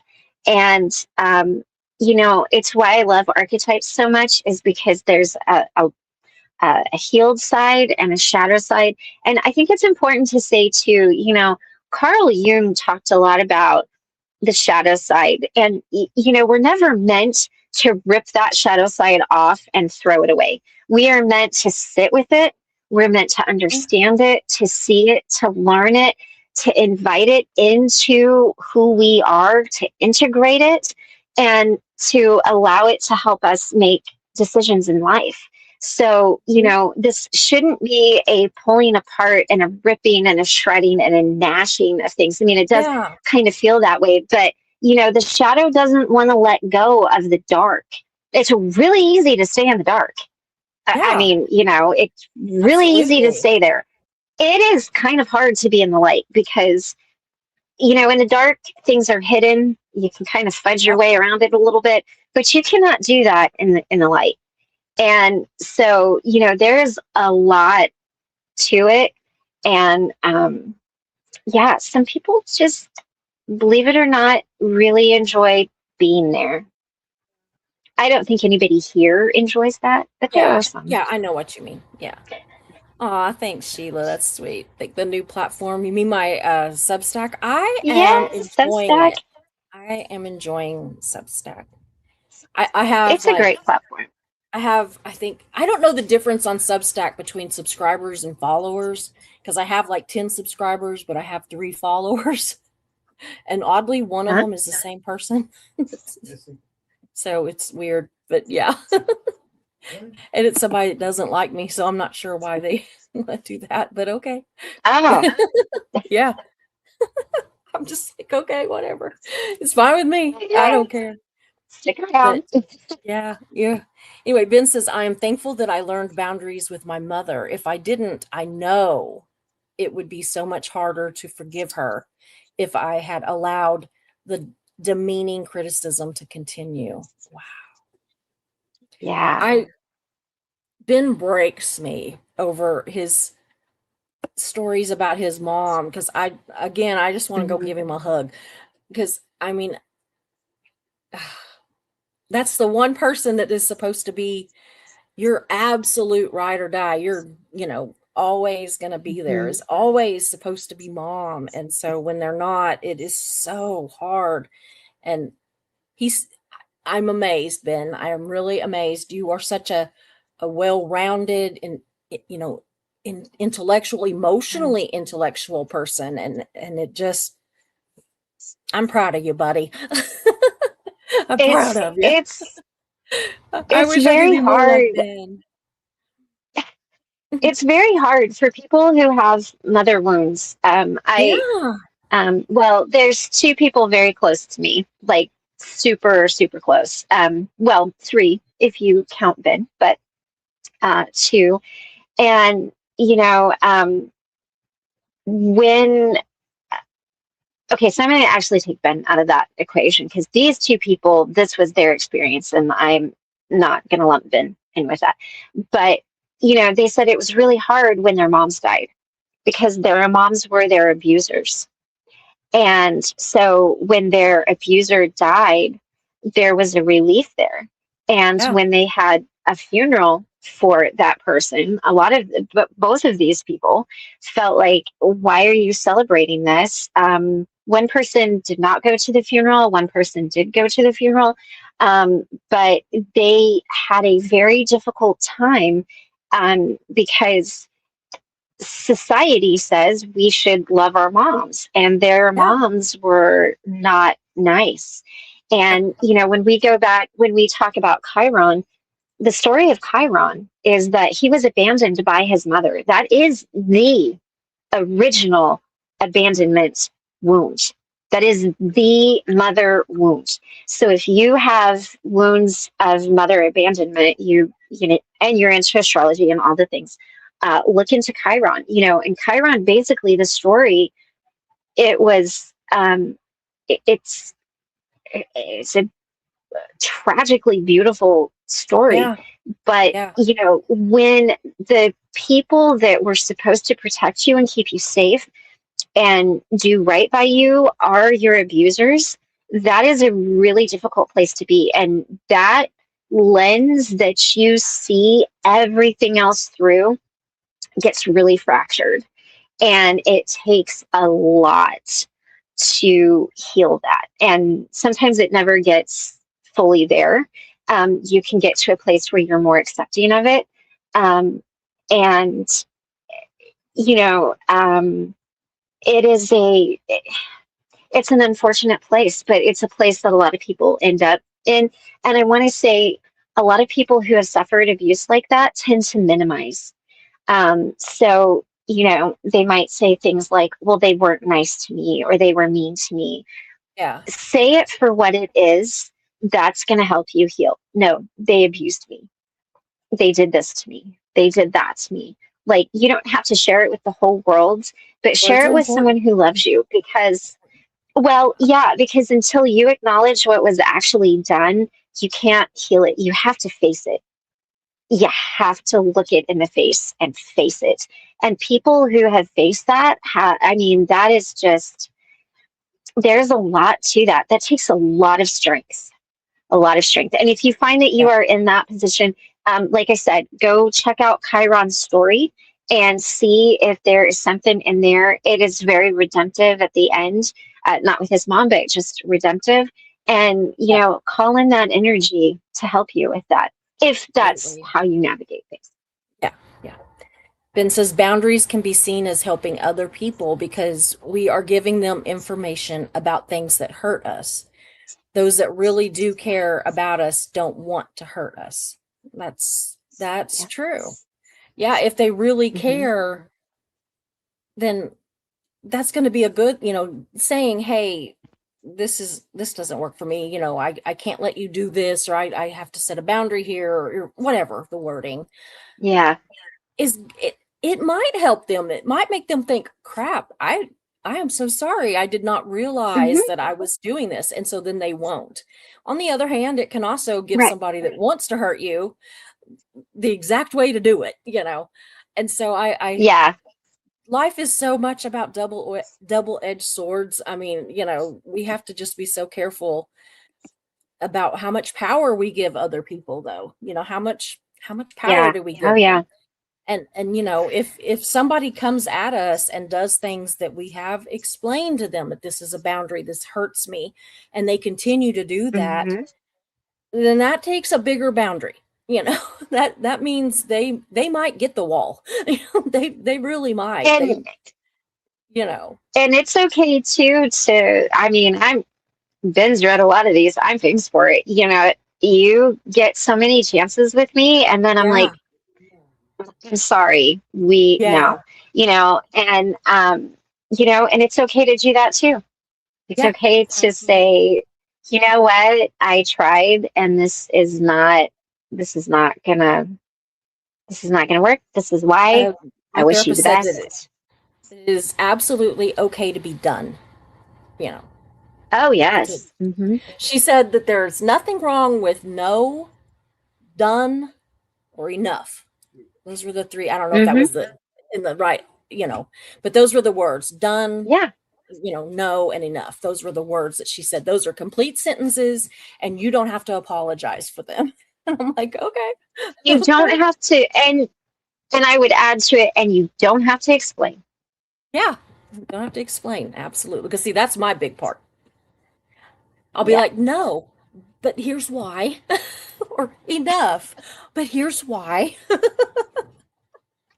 Right. Whatever. And it is just like, okay, you opened the door again. Yeah. No, done, or enough is a door, and you close that door, but you're reopening that door if you then, start saying, here's why, and, all this Right. other stuff. So you have to like mind your own boundaries too, kind of deal. Yeah. Yeah, you really Yeah. do. Yeah. So Hale says, I am intentionally going slow because it's important to rest and give myself a break. Deep processing is cathartic, but so tiring. Absolutely. It Absolutely. is. Oh man. Absolutely. Deep shadow work will make you tired. Ben says, he says, yeah, I find to I have to deep process and in order for it to sink in longer than a week or so. Yeah, I do that too. Like I'll have a therapy session or you and I will talk about something and Mhm. I am like on fire with it in that moment. And I'm like, Mhm. yeah, yeah, yeah. And then I will find myself backsliding. And so what I've been Yeah. doing is I have for whatever reason it does seem to be helping me where while I'm still kind of on fire for it, I will like make some notes, about how I'm feeling about it or what I want to say or whatever. And then I write that Substack. And for some reason, Mhm. writing that Substack puts it deeper into my brain so that it's like I've sat with it longer. Maybe I've sat with it Yeah. harder, more intently and not necessarily a longer amount of time, but more Well, and like intently. we said, yeah, and like we said, you have to find the words to express your feelings. And there is something about Yeah. pen to paper writing it out. And that's Yeah. why anybody that works with me or has heard me talk about journaling, I'm like, get a pen, get a paper, write it Yeah. down. Don't type it, write it. Because there's just something. But then again, I'm an avid note taker. You should see my True. notes. I'm like, Well, my notes that I'm taking a lot of times whenever I'm doing my therapy sessions are just like words or phrases or something, and I might circle it yes. or put asterisks by it or something, if I think it's really, really important. Yeah. But I am constantly writing something. Constantly. It Hmm. reminds Hmm. me of Tyler Henry, the psychic, where he does the Oh, scribbles, yeah, yeah, yeah. and that helps Uh-huh. him keep Uh-huh. his Yep. mind clear. If I'm taking Hmm. notes, it is a way of keeping my mind cleared from other things to where I'm thinking about what I'm hearing or what I'm actually thinking about, so that Yeah. because Yeah. my brain goes in 100 You different get directions. I focused. have to center and focus. Yeah. So, Oh, absolutely. yeah. So we can pick up on trauma in the most innocent of ways. A child that was embarrassed by being called to the board and feeling they didn't perform well can carry it's not safe to be seen, even if it was, here we go, nothing big. The child can then reinforce that belief throughout all their lives and get burred in the lower brain. Absolutely. Yeah. I Absolutely. mean, traumas are not, I think a lot of times the misconception is that they're these big, huge things that happened. And oftentimes Yeah. I've found that it comes from like a little offhanded comment. I mean, yes, there are nefarious people out there Oh yeah. who Yeah. are Yeah. really not nice. But, that's why I say we never know how somebody internalizes something, how it lands. Huh. Um, and especially I found when I'm talking to kids or people that are in a particularly vulnerable state, I'm so aware of what I'm saying and how I'm saying it. And I really want it to sound as good as it can and as, honest but comforting. Yeah. Yeah. Absolutely. Ben says eye movement is a sign that you're not a psychopath like Elizabeth Holmes. Absolutely. You know, this always like reminds, I always think about this because I am one of those people that my eyes are all over the place. I'm fidgeting. I can't be still. Hmm. It's just how I am. But it reminds me of Scientology, where they are Oh, trained from very, very young to look at somebody straight in the eye, don't blink, or well, you blink, but don't be like, you know, right. looking away, don't like it's a fail. If they look away, they're in Mhm. trouble for that. And so yeah, it reminds me of Right. that, or like Elizabeth Holmes, a psychopath. Absolutely. So I Well, try to not beat myself up too much for being so fidgety with my eyes and everything. But I mean, I can look somebody in the eye if I need to, and you know, to make my yeah, point and to tell them the truth and right. everything. But it's the camera. It's that damn camera. You I know, can't stand that damn it's camera. well, and it's hard to, I think, to keep like a straight expression sometimes Yeah, when um like I always try really hard not to, my face gives me away a lot. So yeah. a lot of times when people are talking to me and they're sharing something very serious, I try very hard not to be reactive because I don't want to make them feel bad about what they shared or Yeah. embarrassed or, whatever it is. So I'm always trying to do that. But there is something about looking at a psychopath that is just Yeah. like deadpan. Like there's nothing there. There's no reaction. And you just kind of, it is, and I say this all the time, and I'm like, I don't understand it. But then Michael looks at me and goes, but you do understand it. So don't say that you don't understand it. But yeah, it's, Yeah. oh, yeah. If Oh, I somebody know. ever is just like deadpanning you, Yeah, I did an interview years ago whenever I was still had the newspaper, and it was with a man that mhm. he had killed somebody.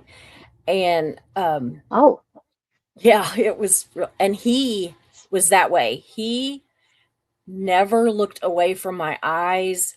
He said all the right things, but it wasn't in the eyes. Like there was nothing hmm, there in the eyes. He hmm, would smile, but it was his mouth. It was never his eyes. And I was yeah, so creeped out by that. And I was really, I'm like very aware of the fact that I am sitting in a room with a man that yeah. killed somebody, and I'm Hmm. thinking, why the hell am I here alone? Why did I agree to meet this guy? And And I was probably going on has it a like pretty, I'm going on it like, well, I yeah, know his sister, I know his mom, things will be fine. And the mom and sister, I mean, they were there, but they were outside farting around out there doing something. uh-huh, And I'm inside with this guy and thinking, oh, I was not nervous until his eyes. uh-huh, I knew what he yeah. had done. I knew it, and honestly, I don't even this is going to sound so terrible. I'm not condoning murder at all. But he Right, wasn't right. it wasn't a one-way street. The other guy was Hmm. equally bad. He just happened to be Hmm. the other guy just happened to be the one that died. But I mean, so I Right. wasn't Oh, like, I wasn't just like going, this is a monster. This is a but I walked away hmm. kind of thinking he was a little bit of a monster because of just not because of what he had done, but because of the way he nothing. Like I Well, said, he could when smile, you're, he laughed, everything, and there was no feeling there. It was and weird.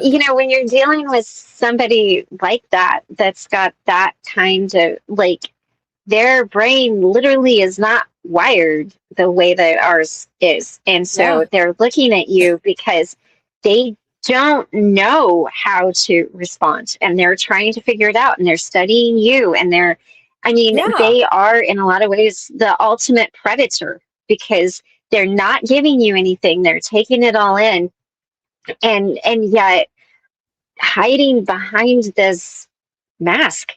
I mean, it's like, I'm not even, yeah. Yeah. People like that are, there's something when it's just dead behind the eyes and everything's deadpan.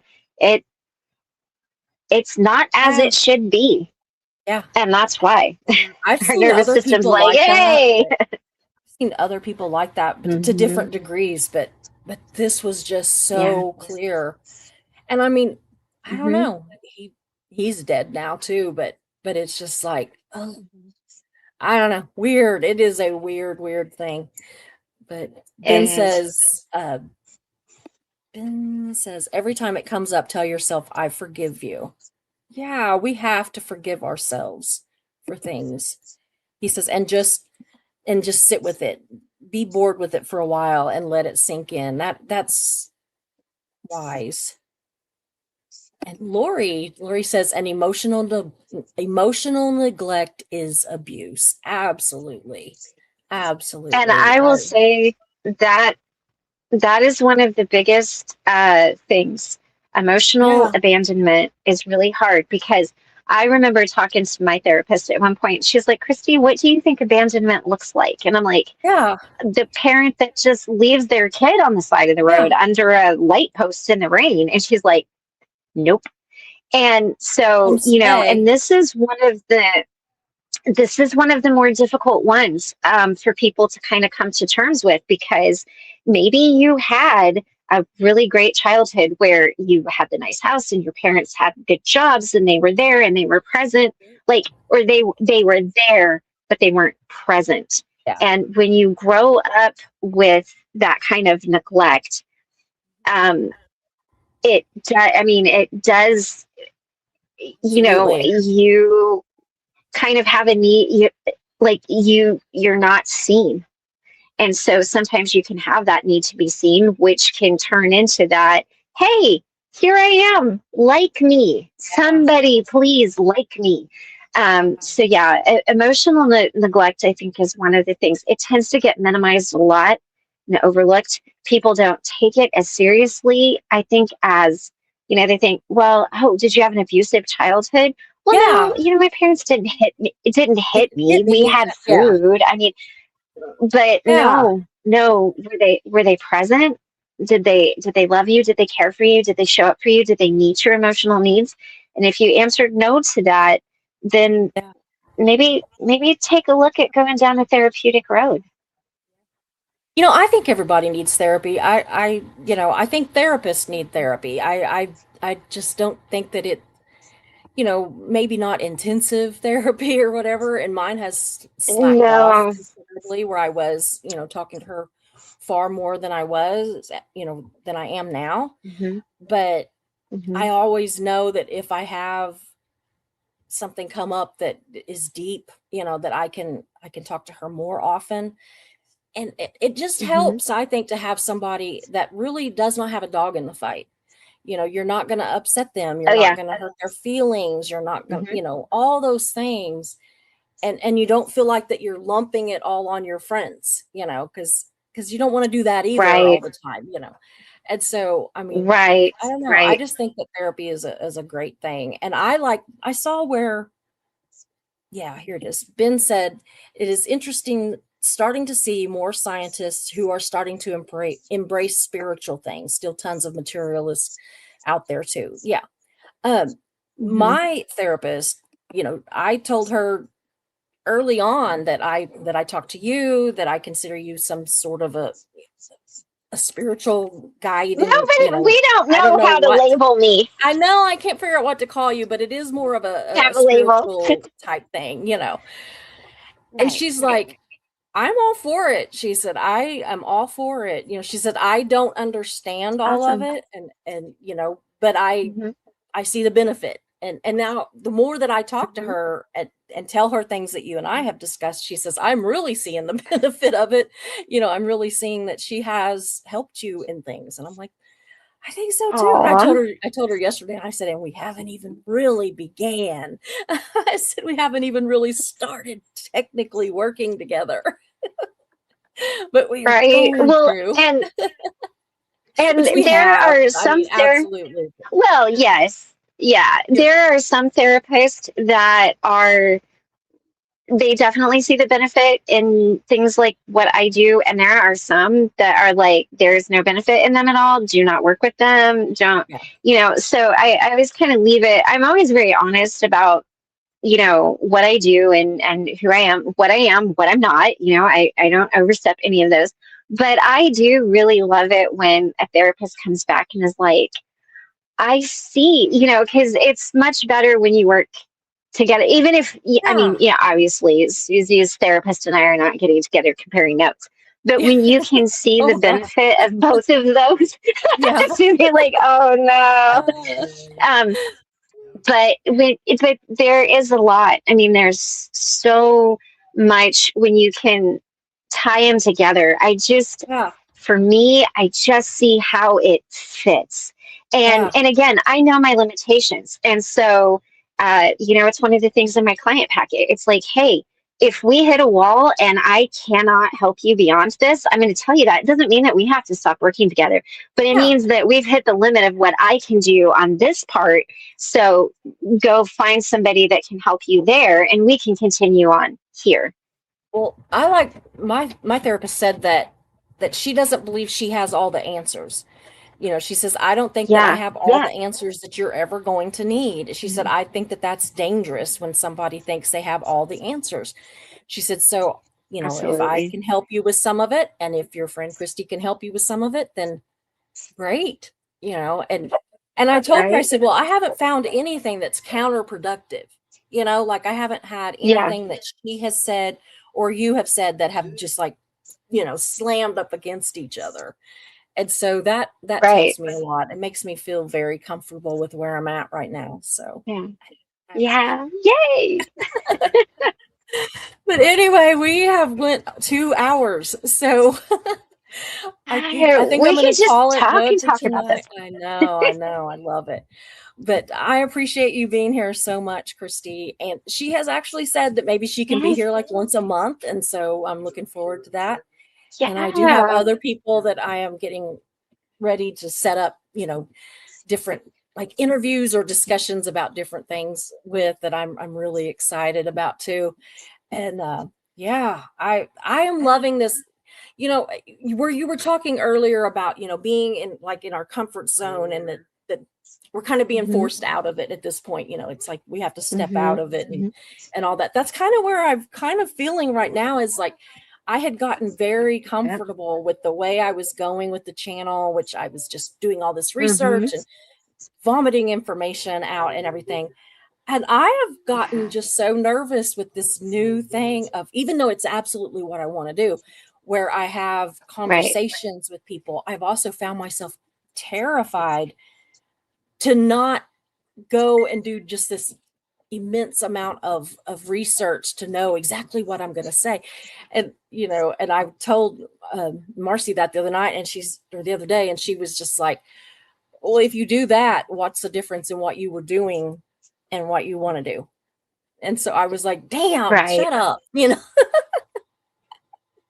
So, Well, but and yeah, I it didn't is. miss the point where you said that, that this our comfort zone and stepping out of it. And I was thinking, oh, that's exactly what she said, is if you do that, then what's the difference? What have you changed? So yeah. Well, and that's it. I mean, we have to get out of our comfort zones so that we can do what we are here to do. We're here to learn something new, do something new, be something new. And we really are, like I said, moving away from inward self to Yeah. community, really. Yeah. That's what Aquarius is. But And that's what I've it's beautiful. always Leo said. and Aquarius is beautiful. Hmm. From the Yeah. day I started this channel, I said I want it to be a community. I want it to be about conversations. I want all this. And then I went Yeah. completely against it. I went with what was Yeah. easy and comfortable, because it's easy for me to research stuff and just tell Right. people things. It's easy for me to do that. And so Yeah. yeah, it's what I have wanted for almost 3 years, but I'm finally trying to be brave enough to take it. Well, to uh, achieve it. it's even Karina and I have stepped out of our comfort Yeah. zone. Substack is very different than anything that we've done, and it's very intentional, and I love it. Can I give a little plug? Can I say Yeah. something? Can Absolutely. I plug myself? Yeah. So head over. It's Sacred Gypsy Travelers. I know that there were several of you that were on my YouTube channel that are kind of like, Yeah. where can we find you? Yeah. That's where you can find us. For $7 a month, you get access to everything. You get Yeah. access to the tarot class, the astrology class, all of the um, articles, all of the insight, wisdom that Karina has around astrology and everything. And it really is a community centered around healing. So there's a lot of conversations just like this going on over there. So if this is what you're looking for, definitely check out Susie's Substack, Wisdom of the Maybe. Check out Karina and I. We I also put do, I put the and links I at the actually top of the chat too. Both did links, you? Oh, yours and awesome! mine. Yeah. And I did just finish tonight doing the tarot reading for the month.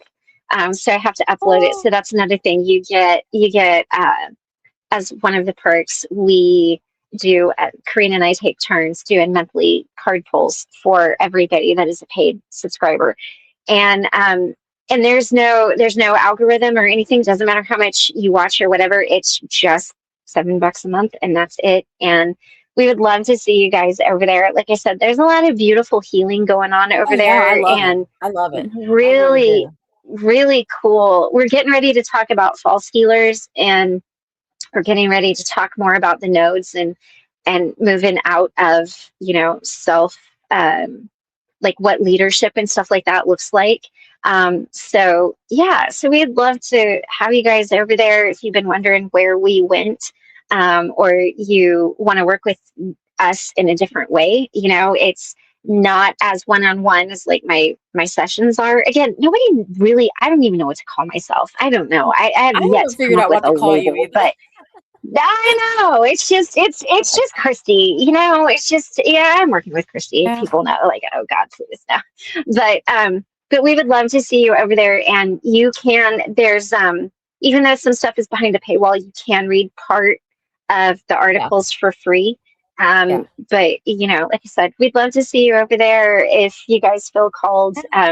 Very, very intentional over Yeah. there. Right now, Really mine's cool. still all free. I haven't done anything behind a paywall yet. I Yeah. might at some point. Right now, I'm Yeah. just having fun with it the way I am. I have people Yeah. that say, they would really like to get to know me better, that they like, who they see on, in these lives and stuff. And Yeah. I'm like, well, if you want to get to know me, go over and read my Substack because Yeah. that's me. Yeah. That's me. Yeah. And so it Yeah. really, even John says that, he really knows how I think and everything, but that even he has learned a lot by reading that on how my mind can kind of twist and turn things and how I come up with some of the things that I come up with. And so yeah, I Right. think it's great. Christy kept telling me for a long time to do it, and I was just like, I don't know why I kept putting it off, but I just did. But then I thought, no, I'm going to do it. And once you do it the first time, it's so easy. I mean, like I try to do 2 a It week, really but is. sometimes it ends up 3 or 4. It's just like, Yeah. yeah. Yeah. Well, I drop articles. I usually do series, and I drop them every Wednesday. So, if nothing else, head over and check out that first little part. And my pictures are up there, so everything that I've written, those are my actual photographs that I've taken. So I if you want to know. see I'm my loving your photography, you photographs. can go Yeah. check that out. Yeah. The one I did today was my friend, who lives in Oregon. I took those pictures for her website several years Okay. ago, The one and where I was just is like, it her that's on the it was fence just, or on the corral or yes, whatever it is? with her horse and the mountains in the Yeah. background. That was in Yeah. Colorado. She's like, hey, take these pictures, and I'm like, yes, I will do it. Oh, I know. I love to take pictures. I'm not But great with people, but yeah, I love to take pictures of things. So Yeah. anyway. Yeah. Well, come over to Substack and check it Yeah, all out. I'm yeah. I'm really There's no excited we're going drama. over there. So far, no No, drama. no. Yeah, So no, far, it's no. been great. Well, anyway, I'm going to go ahead and close this out for tonight. Thank you to all my mods. Thank you so much, Jan. You have worked overtime tonight. I appreciate you so much. And thank you, Christy, for being here. It is always so much fun to have you here. And I gotta Yes, go. yes. I thank you all. All Thank you right. so much. We'll be back tomorrow. Talk to you later. Bye. If you watch till the end, we can't thank you enough. We hope that you'll come back.